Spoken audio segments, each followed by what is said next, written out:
नमस्कार दोस्तों, स्वागत है आज के इस वीडियो में जिसमें हम बात करने वाले हैं इमरजेंसी ऑपरेशंस रिलेटेड टू डीएरेटर। ठीक है। तो हमारा जो प्लांट का ओवरव्यू है इसमें जो हमारा डीएरेटर है उसका काम रहता है जो फीड वाटर है उसके अंदर कोई भी जो अनवांटेड एयर या ऑक्सीजन है उसको रिमूव करना। ठीक है। तो डीएरेशन जैसा कि इसके नाम से जो हमारा कंडेंसेट वाटर है उसके अंदर कोई भी तरीके की अगर कोई गैसेज मिक्स है तो उसका डीएरेशन करना। ठीक है। तो डीएरेटर है उससे रिलेटेड जो हमारी इमरजेंसी ऑपरेशंस क्या क्या हो सकते हैं वो देखते हैं। तो डीएरेटर में हो सकता है कि या तो डीएरेटर हमारा लो चला जाए या डीएरेटर हाई चला जाए। ठीक है। तो अब डीएरेटर लो चला जाए हाई चला जाए ये तो होगी इसके लेवल की। ठीक है।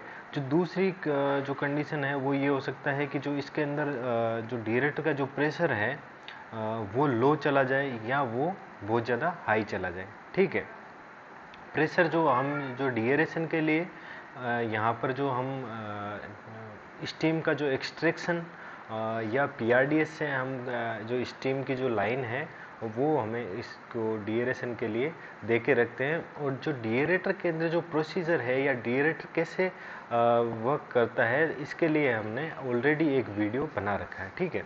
आज हम देख रहे हैं सिर्फ इसके इमरजेंसी ऑपरेशन में कि जब आप इसको ऑपरेट कर रहे हो तो आपको इसको क्या क्या बातें ध्यान में रखनी है। ठीक है। तो जब आप इसको ऑपरेट कर रहे हो तो आप इसके अंदर जो डीएरेटर है इसके अंदर एक तो स्टीम का प्रेशर बना के रखेंगे, स्टीम का प्रेशर बना के रखेंगे। और दूसरा है इसका जो लेवल है वाटर का लेवल है वो वाटर लेवल मेंटेन रखेंगे। ठीक है। तो सबसे पहले देख लेते हैं कि स्टीम का प्रेशर है वो कब बढ़ जाएगा या कब कम होगा। ठीक है। तो जो स्टीम का प्रेशर है वो जनरली जो हमारा जो सिस्टम है इसमें क्या होता है जैसे कि हमने पहले भी पीआरडीएस पढ़ा था या डीएरेटर जब पढ़ा था तब हमने देखा था कि इसमें या तो हमारे पास में आईपी टरबाइन का एक्सट्रैक्शन आता है। ठीक है। और या पीआरडीएस से एक लाइन आती है स्टीम की जिससे कि यहाँ पर हमारा जो डीएरेटर है उसमें स्टीम डीएरेशन के लिए रहती है। ठीक है। अब अगर जो रनिंग यूनिट रहेगी तो हम ये इस आईपी एक्सट्रैक्शन से लेंगे और जब यूनिट हमारी कम लोड पर है तो हम पीआरडीएस से इसको स्टीम से इसको प्रेशराइज करके रखेंगे डीएरेटर को। ठीक है। अब किसी वजह से अगर प्रेशर डाउन जा रहा है या किसी भी वजह से प्रेशर बढ़ रहा है तो उस कंडीशन में हम क्या करेंगे कि जब हम अगर सपोज कि हमारे पास में जो पीआरडीएस है उससे हमारी जो डीएरेटर की पेगिंग चार्ज है, अगर पेगिंग आप पीआरडीएस से कर रहे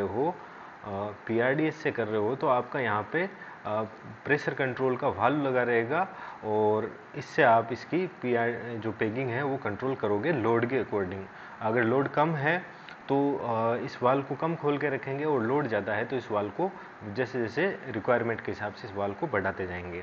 और जब बात करते हैं इस आईपी एक्सट्रैक्शन से तो यहाँ पर जो वाल्व लगा है ये कंट्रोल वाल्व है, लेकिन क्योंकि ये आईपी से एक्सट्रैक्शन आ रहा है तो इसका एक्सट्रैक्शन उतना ही आएगा। ये इसी हिसाब से डिज़ाइंड है ये लाइन कि ये प्रॉपर पेगिंग इसकी हो जाए। तो जब इसका आईपी एक्सट्रैक्शन से इसकी पेगिंग हो रही है तब हमें ज़्यादा इसके प्रेशर की ध्यान में रखने की ज़्यादा ज़रूरत नहीं रहती, क्योंकि इसमें उतना ही प्रेशर आता है, एडिक्वेट प्रेशर आता है जिससे कि जो प्रॉपर पेगिंग हो जाए। ना तो वो ज़्यादा कम रहता है ना ही वो बहुत ज़्यादा रहता है कि सेफ्टी वाल्व पॉप अप हो जाए। ठीक है। तो अब बात करते हैं कि पीआरडीएस से अगर पेगिंग हो रही है उस टाइम पे अगर आपने ज़्यादा वाल्व खोल दिया तो इसमें प्रेशर बढ़ जाएगा और अगर आपने कम वाल्व खोला है तो प्रॉपर डीएरेशन नहीं हो पाएगा, प्रॉपर पेगिंग नहीं हो पाएगी। तो इसको मेंटेन करने के लिए अगर आपका लोड कम जा रहा है, किसी वजह से एक्सट्रैक्शन उतना प्रेशर नहीं बना पा रही है, तो आपको जो पीआरडीएस से पेगिंग लाइन है वो खोल देनी है। तो एक बार इसकी जो विंडो है उसमें हम जाकर देख लेते हैं कि पीआरडीएस को कैसे कंट्रोल आप करेंगे। तो जैसे कि इस सिस्टम में दिख रहा है ये हमारा डीएरेटर है। ठीक है। इस डीएरेटर में ये जो लाइन आ रही है वो फ्रॉम आईपीटी आ रही है। ठीक है। ये एक्सट्रैक्शन आ रही है आईपीटी से जो कि पेगिंग के हेडर में जाके मिक्स हो जा रही है। ठीक है। और ये जो लाइन आ रही है ये आ रही है फ्रॉम पीआरडीएस। ठीक है। From auxiliary steam low temperature heater. ठीक है, ये PRDS का LTPRDS है, लो टेम्परेचर हीटर। तो इससे जो ये यहाँ पर जो कंट्रोल वाल्व लगे हैं, इससे हम इसकी पेगिंग है वो हम मेंटेन रखेंगे। ठीक है, तो किसी वजह से अगर मान लो हमारा यूनिट का लोड कम होता है, तो ये जो IP एक्सट्रैक्शन से जो स्टीम आ रही थी, ये स्टीम भी कम हो जाएगी। तो आपको यहाँ से इसको खोल लेना वाल्व को, और इसकी स्टीम को जो प्रेशर को मेंटेन करना है। ठीक है, और अगर ये एडिक्वेट है तो इस वाल्व को आप बंद कर देंगे। तो ये तो हो गया कि हमारा जो पेगिंग है, डिएरेटर की पेगिंग है, वो कैसे मेंटेन रखेंगे, और इसमें जो प्रेशर है वो कैसे मेंटेन रखेंगे। ठीक है, अब जो दूसरी चीज़ है वो है लेवल की। जो डिएरेटर का लेवल है उससे रिलेटेड हम देख लेते हैं कि क्या क्या पॉसिबिलिटीज़ है, और अगर डिएरेटर का लेवल कम या ज़्यादा हो रहा है तो उसका इफ़ेक्ट क्या क्या हो सकता है। तो अब हम ये देखते हैं कि अगर आपका डिएरेटर का लेवल कम या ज़्यादा होगा, अगर डिएरेटर का लेवल कम या ज़्यादा होगा तो इसका इफ़ेक्ट सीधा सीधा हॉट वेल पे ही आएगा। तो अगर आप डिएरेटर को यहाँ देख रहे हो, डिएरेटर का लेवल देख रहे हो, तो आपको हॉट वेल का लेवल भी देखना पड़ेगा। हॉट वेल क्या होता है, जो हमारा कंडेंसर है उसके अंदर जो स्टीम जो कंडेंस हो रही है, तो जो कंडेंसेट वाटर है उसको यहाँ पर हम स्टोर करते हैं, इसको हम बोलते हैं हॉट वेल। ठीक है, तो जब हम डिएरेटर का लेवल देखेंगे तो जो डिएरेटर का लेवल है वो मेंटेन कहाँ से होता है, वो होता है हॉट वेल से। तो हम जब डिएरेटर का लेवल देखते हैं तो हमें हॉट वेल का लेवल भी देखना पड़ेगा, क्योंकि जो डिएरेटर का लेवल कंट्रोल करता है, ये डिएरेटर का लेवल कंट्रोल वाल्व लगा हुआ है, ये कंट्रोल वाल्व है, तो ये डिएरेटर का लेवल कंट्रोल करता है। यहाँ पर जो CEP लगे हुए हैं, इनका जो डिस्चार्ज है वही हमारे जो डिएरेटर है उसके लेवल को कंट्रोल करता है, और ये जो CEP है ये वाटर लेते हैं हॉट वेल से, कंडेंसेट वाटर हॉट वेल से सक करते हैं। ठीक है, अब इसका जो पाथ है, वो जो हॉट वेल से जो कंडेंसेट वाटर आ रहा है वो पहले CEP में आ रहा है, फिर CEP इसको प्रेसाइज करके जो फ्लो बनाता है, और यहाँ पर जो कंट्रोल वाल्व लगा है उसके बाद हमारे पास में हीटर्स लगे होते हैं, LP हीटर्स। और LP हीटर्स का क्या काम रहता है, यहाँ पर हमारे पास में जैसे कि 4 LP हीटर्स लगे हैं। इन LP हीटर्स का काम है जो हमारा सिस्टम है उसकी इफ़िशियंसी बढ़ाने के लिए, जो हमारा पावर प्लांट है उसकी इफ़िशियंसी बढ़ाने के लिए हमने क्या किया, ये हीटर्स लगाए हैं। रीजनरेशन सिस्टम होता है, रीजनरेशन सिस्टम। हाँ, रीजनरेशन सिस्टम में ये हीटर्स आते हैं। तो रीजनरेशन सिस्टम क्या, प्लांट की इफ़िशियंसी बढ़ाता है, और इसमें क्या होता है, इस सिस्टम में जो हमारा टरबाइन है, टरबाइन से स्टीम ब्लीड कराते हैं। ये किसी जो और वीडियो में हम पढ़ लेंगे कि टरबाइन से स्टीम ब्लीड क्यों कराते हैं, कैसे कराते हैं। अभी सिर्फ इतना ही देखते हैं कि जो ये टरबाइन से जो स्टीम ब्लीड कराते हैं वो अलग अलग हीटर में जाती है। ये जो स्टीम है वो अलग अलग हीटर में जाती है, और ये जो कंडेंसेट वाटर है, इस वाटर को ये स्टीम अपनी हीट देती है, और इसका टेम्परेचर है वो बढ़ जाता है वाटर का। कंडेंसेट वाटर का टेम्परेचर बढ़ जाता है, और ये जो ब्लीडेड स्टीम थी ये कंडेंस्ड हो जाती है। और ये जो जैसे मान लो ये अगर कोई हीटर है, अगर मान लो ये कोई हीटर है, तो इसमें क्या होगा कि एक तो होगी वाटर की लाइन, ठीक है, और ये ऊपर से स्टीम आ रही है जो इसको हीट दे रही है, और ये स्टीम फिर वाटर बन जाती है यहाँ पर, और ये ड्रेन हो जाती है, और ड्रेन होके हॉट वेल में चली जाती है। यहाँ पे टैंक लगे रहते हैं, ड्रेन टैंक। ठीक है, और ये ड्रेन टैंक क्या करते हैं, हॉट वेल से जुड़े हुए रहते हैं। ये टैंक के अंदर एक लेवल मेंटेन रखते हैं, और उसके बाद में ये जो कंडेंसेट जो स्टीम थी जो वाटर बन के हॉट वेल में चली जाती है। ठीक है, तो ये कोई भी हीटर इसी तरीके का होता है, LP हीटर। ठीक है, तो ये जो वाटर है, जो कंडेंसेट वाटर है, इधर तो हमारा डिएरेटर में जा रहा है, और इधर ये हॉट वेल से आ रहा है। ठीक है, तो इस तरीके के हमारे पास में यहाँ पर हमारे पास में लगे हैं 4 हीटर। ठीक है, तो ये चारों हीटर के थ्रू ये जो कंडेंसेट वाटर है ये डिएरेटर में जा रहा है।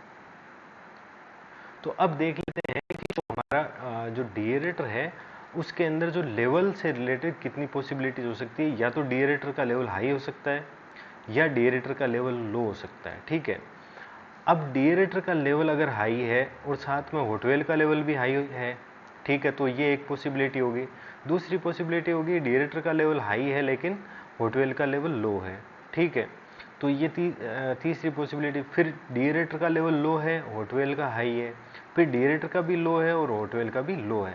तो ये बहुत सारी पॉसिबिलिटीज़ होगी और इन पॉसिबिलिटीज़ के आधार पर हम देखेंगे कि हमें कौन सा एक्शन लेना है या साइट पे अभी क्या चल रहा होगा। अगर आप कंट्रोल रूम में बैठ के डिसाइड कर रहे हो, अगर ये दोनों लेवल देख रहे हो, तो आप ये अंदाज़ा लगा सकते हो कि साइट पे अभी क्या हो रहा होगा। ठीक है, तो ये हमारे पास में कुछ पॉसिबिलिटीज़ हमने बनाई है। तो ये देख लेते हैं कि अगर मान लो डीएरेटर भी हाई है और हॉट वेल भी हाई है, अगर कोई ऐसी कंडीशन है जिसमें डीएरेटर भी हाई है, हॉट वेल भी हाई है, तो ये कंडीशन आती है सबसे जो पहला है वो तो है जब यूनिट ट्रिप हो जाती है। जैसे ही यूनिट ट्रिप होती है तो क्या होता है, बॉयलर में जितनी भी स्टीम रहती है या हमारे जितने भी जो पाइप रहते हैं, जितनी भी लाइंस रहती है एमएस की, सीआरएच, एचआरएच की, उसमें प्रेशराइज स्टीम रहती है और वो स्टीम पूरी की पूरी कंडेंस होके हमारे हॉट वेल में आ जाती है। ठीक है, और ये हॉट वेल जैसे ही बढ़ता है तो हम क्या करते हैं, इसके पानी को सीईपी के थ्रू डीएरेटर में ले लेते हैं।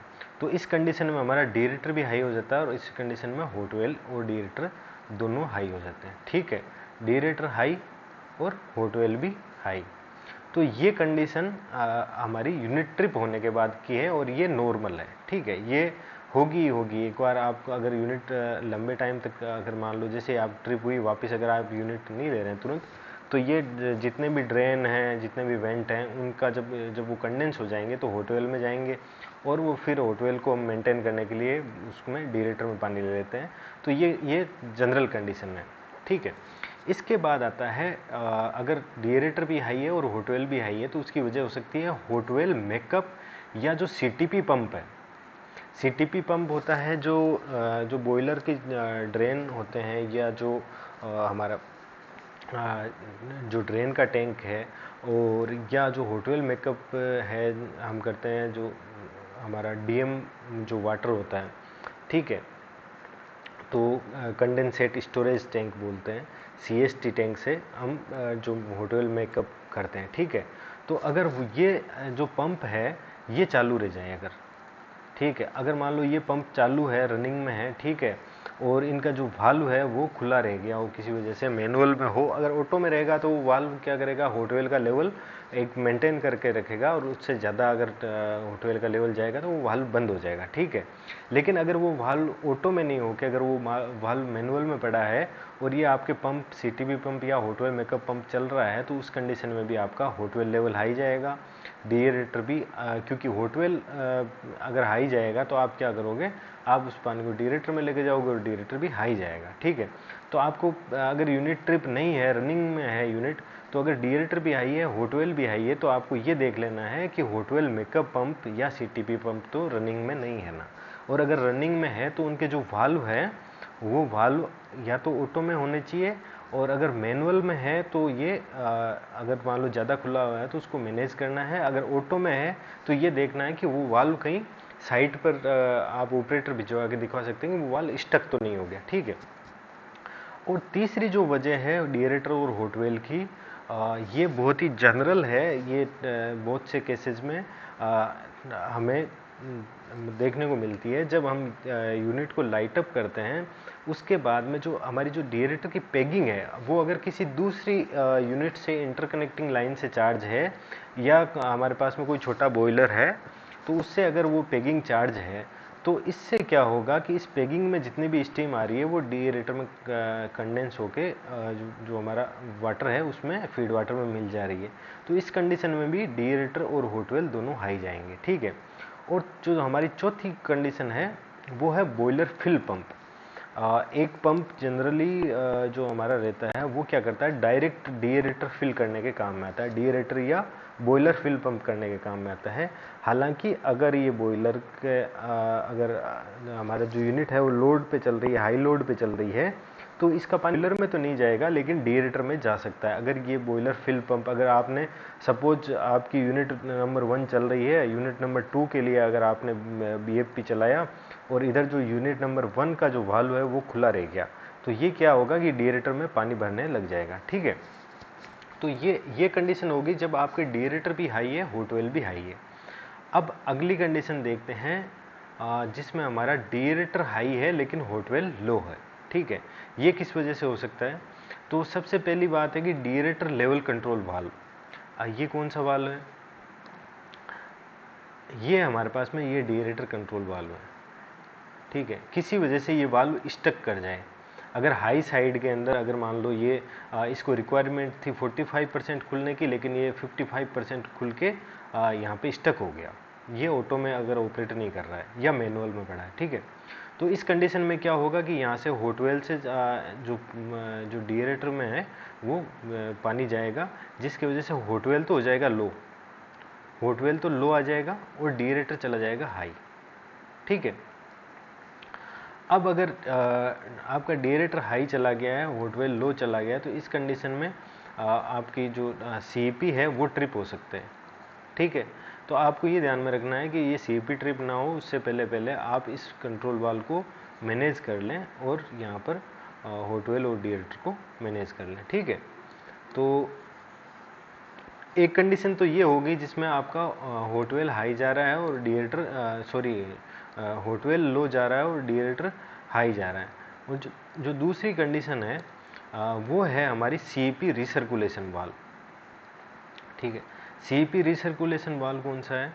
और उसके बाद में है सडन लोड का डिक्रीज होना। ठीक है, तो जो हमारा सीपी का रिसर्कुलेशन वाल्व है, जैसा कि इस सिस्टम में आप देख रहे हैं, हो सकता है कि अलग अलग सिस्टम में अलग अलग तरीके से दिखाया गया हो। ठीक है, ये है सीपी का रिसर्कुलेटिंग वाल्व।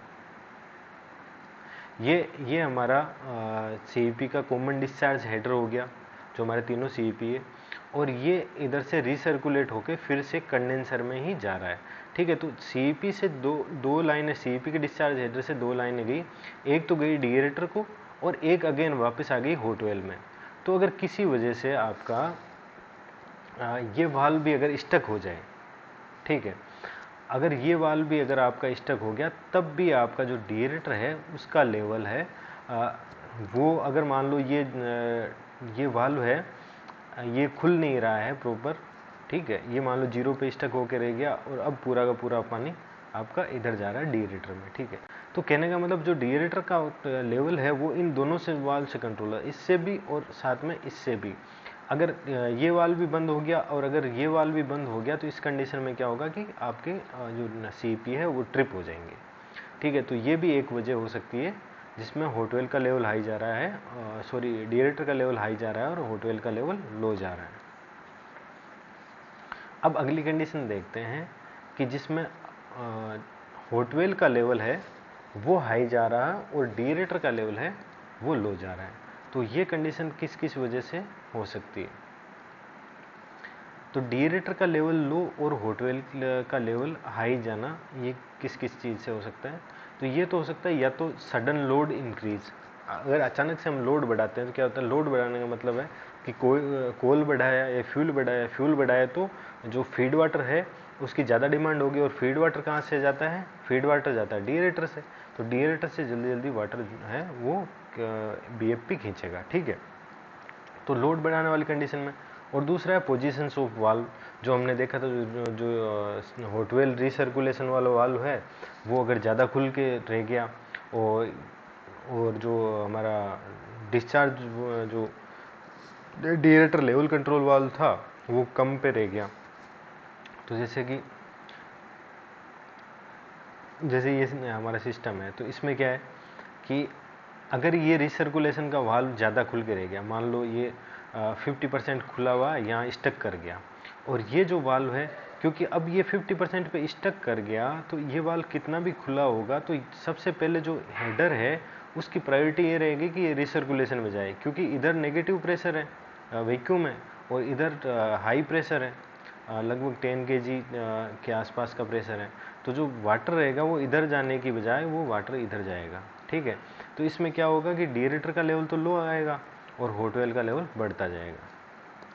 अब जो चौथी और जो आखिरी कंडीशन है जिसमें कि हमारा डीएरेटर का लेवल भी लो जा रहा है और हॉट वेल का लेवल भी लो जा रहा है, ठीक है, ये डीएरेटर का लेवल भी लो जा रहा है और हॉट वेल का लेवल भी लो जा रहा है। तो ये किस किस वजह से हो सकते हैं कि सबसे पहली वजह है, हो सकता है कि ट्यूब लीकेज, हो सकता है कि बॉयलर के अंदर कोई ट्यूब लीकेज हो गया हो, और बॉयलर के अंदर ट्यूब लीकेज होगा तभी क्या होगा कि जो डीएरेटर है जो हॉट वेल है वो दोनों एक साथ ये होने लग जाएंगे, आपके कम होने लग जाएंगे, ठीक है। तो ये आ गई हमारी चौथी कंडीशन, जिसमें क्या क्या पॉसिबिलिटीज हो सकती है कि या तो बॉयलर के अंदर ट्यूब लीकेज है जिसकी वजह से अब क्योंकि ट्यूब लीकेज है तो जो बीएफपी है वो तो रिक्वायरमेंट के हिसाब से बॉयलर में पानी देगा, लेकिन वो पानी है वो ट्यूब के थ्रू लीकेज हो जाएगा। और इधर हॉट वेल है उसकी जो डीएम मेकअप की कैपेसिटी है वो भी जनरली हमारी कम ही रहती है। अगर डीएम मेकअप बहुत ज़्यादा बढ़ जाएगा, अगर बॉयलर ट्यूब लीकेज होगा तो उस कंडीशन में हमारा जो डीएम मेकअप है, डीएम एमयू है वो बढ़ जाएगा।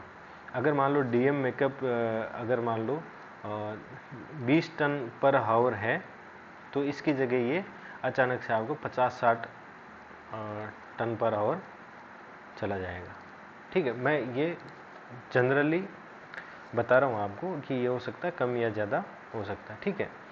अब या तो ये हो सकता है कि बॉयलर ट्यूब लीकेज हो। अब अगर बॉयलर ट्यूब लीकेज नहीं है तो हो सकता है कि कोई मेजर जो हमारे जो वेंट होते हैं, अब मान लो कि CRH है, HRH है, इनके कोई मेजर वेंट या ड्रेन है वो ओपन हो, ठीक है।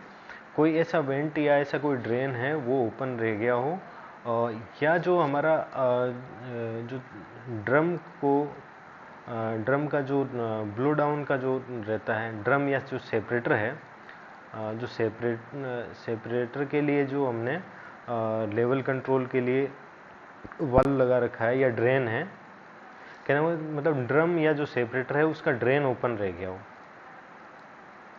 तो उस कंडीशन में भी क्या होगा कि डीएरेटर का और हॉट वेल का दोनों का लेवल लो जाएगा।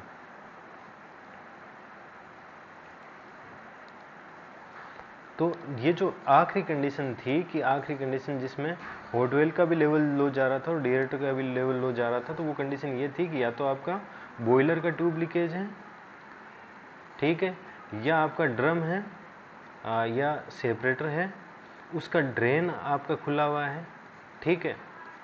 और फिर यह हो सकता है कि आपके कोई वेंट है या ड्रेन है जो CRH, HRH या बाईपास तो हालांकि जब आप यूनिट को जब लोड की कंडीशन है तो बाईपास तो बंद रहेंगे। तो आपको जितने भी वेंट हैं, ड्रेन हैं और जो ये चेक करवा लेने हैं, और अगर ये सब कुछ सही है तो आप फिर बॉयलर के पास जाकर कोई ऑपरेटर या इंजीनियर जाके वहाँ चेक कर सकता है कि अगर एबनॉर्मल साउंड आ रहा है, अगर एबनॉर्मल साउंड अगर आ रहा है बॉयलर से, ट्यूब लीकेज की साउंड अलग से आती है, तो वो पता लग जाता है कि बॉयलर के अंदर ट्यूब लीकेज है। तो ये था हमारा डीएरेटर के लेवल से रिलेटेड हम क्या क्या चीज़ें हम चेक करनी चाहिए हमें वाइल ऑपरेटिंग द सिस्टम, ठीक है। तो जो बॉयलर डीएरेटर से रिलेटेड हम चीज़ें जो देख रहे थे उनमें ये था कि एक तो डीएरेटर का लेवल कंट्रोल वाल्व था, एक रीसर्कुलेटिंग वाल्व था, और साथ में एक ज़रूरी चीज़ है वो ये कि जो हमारे ये जो एलपी हीटर्स हैं, ठीक है, अगर ये किसी वजह से ट्रिप हो जाए, ठीक है, अगर ये किसी वजह से आउट हो जाए तो उस कंडीशन में भी क्या होगा कि जो यहाँ पर अगर मान लो कोई एलपी हीटर, ये अगर एलपी हीटर लगा हुआ है और इसमें ये कंडेंसेट वाटर की जो लाइन जा रही है ये डीएरेटर को जा रही है, और ये जो लाइन है ये एक्सट्रैक्शन है, ठीक है। तो अगर किसी वजह से ये अगर ट्रिप हो जाता है तो अगर ये आउट होता है तो इसमें इस कंडीशन में क्या होता है कि ये वाटर की लाइन है जो बाईपास की है, जो कंडेंसेट वाटर है, अगर ये इस हीटर को बाईपास करेगा तो ये लाइन बाईपास की लाइन होगी, ठीक है। अगर ये बाईपास की लाइन भी ना खुले और ये हीटर भी आउट हो जाए, यहाँ से भी एक वाल्व बंद हो जाए और ये वाल्व भी बंद है, तो इस कंडीशन में भी कंडेंसेट वाटर आगे नहीं जाएगा और डीएरेटर का लेवल लो जाएगा। ठीक है, तो ये बात भी ध्यान में रखनी है कि अगर किसी वजह से अचानक से अगर हॉट ऑयल का लेवल बढ़ने लग जाए और डीएरेटर का बिल्कुल फॉल करने लग जाए, तो हो सकता है कि आपका जो एलपी हीटर हैं उनमें से कोई एक एलपी हीटर आउट हो गया हो और उसकी जो बाईपास की लाइन थी जिससे कि कंडेंसेट बाईपास हो सकता था, वो बाईपास नहीं हुआ। तो ये थी डीएरेटर से रिलेटेड, और साथ में ये क्योंकि हॉट ऑयल से भी इसका लिंक है, तो ये हॉट ऑयल और डीएरेटर से रिलेटेड जो इमरजेंसी थी वो हमने आज देखी। ठीक है, इससे रिलेटेड अगर आपके कोई क्वेश्चन हो तो आप पूछ सकते हैं। Thank you.